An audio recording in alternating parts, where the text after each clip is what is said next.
Hello. When it comes to Floyd Mayweather, he is unquestionably one of the greatest boxers of all time. And when it comes to the pure science of boxing, to hit and not get hit, I can confidently say he has been TBE, the best ever at it. Now, a lot of people believed I said I favored Conor's odds to win this fight, when I never had a video stating that.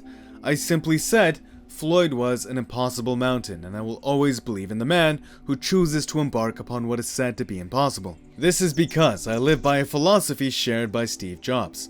The people who believe they are crazy enough to think they can change the world are the ones who ever do. No disrespect to Floyd, I have created work sharing my admiration for the harsh world he has overcome, praising his mentality and success he has achieved. He's an OG, and he will eternally be an OG. But to those who seek to overcome what is said to be impossible, I will always believe in them, because if I don't, how can I believe in myself when I think the same?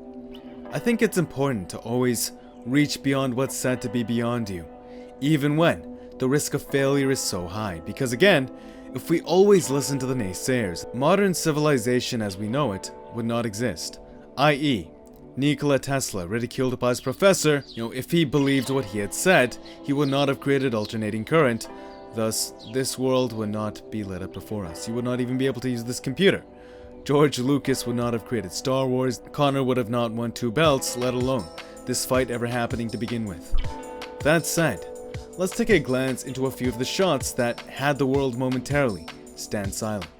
Let's first notice how Conor always establishes pressure by running in. He does this in an attempt to control his opponent early on, whether it be against the cage or in this case, the ropes. At this phase of the game, Floyd knew Conor was going to be very aggressive because Conor kept saying he was going to knock Floyd out early. Thus Floyd decided to take on a more defensive role, letting that storm happen whilst he took shelter under guard. But Conor's fight IQ was apparent even from the beginning. Paws up high, and from his karate stance, steps in, hard to gauge distance, body shot lands clean. Floyd paws his lead against Conor's, but this gauges distance for Conor. Untelegraphed punch, it enters clean. Floyd likes to keep a bit of distance between his high guard.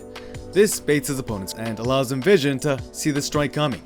Floyd, waiting for his opponent to overextend, he's waiting for an opportunity for his pull counter. Broken rhythm after the first paw, Conor's jab lands clean. This is because Conor has been pumping out his lead with a varying attack rhythm, making it hard to read. Look at how Conor throws his arm out as a counterbalance, helping him slip faster out to the side, clean uppercut. Look at this read Conor made, showing Floyd his left. He predicted Floyd would pull his head before his legs, giving him a clean shot to the body. Floyd read the direction Conor was slipping his cross and sought to punish him, but it was a bit off, leaving a clean opening for Conor's bolo uppercut. Floyd drops his lead to gauge and attempts to pull, but this touch highlights Conor's significant reach advantage. The fight IQ, he flinches the lead just enough, which triggers Floyd's millisecond tier reaction time. High guard, Conor, straight to the opening. Using his reach advantage and forcing Floyd into a position where he can't strike without overextending beyond Conor's reach, Conor timing a beautiful slip uppercut. The guard wasn't tight enough, straight down the pipe. At this point though, Conor is exhausted, and this probably only landed because Floyd just doesn't care as much now. He knows he won the fight, he's just walking Conor down, looking for the KO. This was a pivotal moment where everyone thought, whoa, does Conor actually have a chance again after being dominated in his exhausted state? I don't know if this was a low blow or not, and it's hard to see with the angle. One thing is for certain though, this break was absolutely justified. Conor tied up with Floyd putting weight on the back of his head, setting up to hold and hit.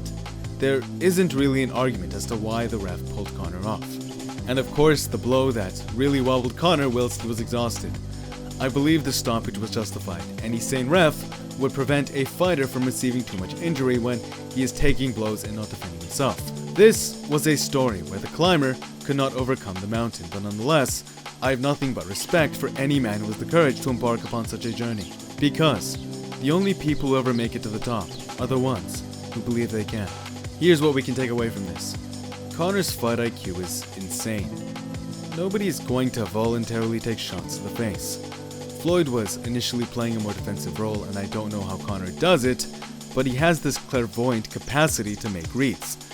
That said, even though he failed this journey, The process, I believe, will have turned him into a monster, a much better stand-up artist.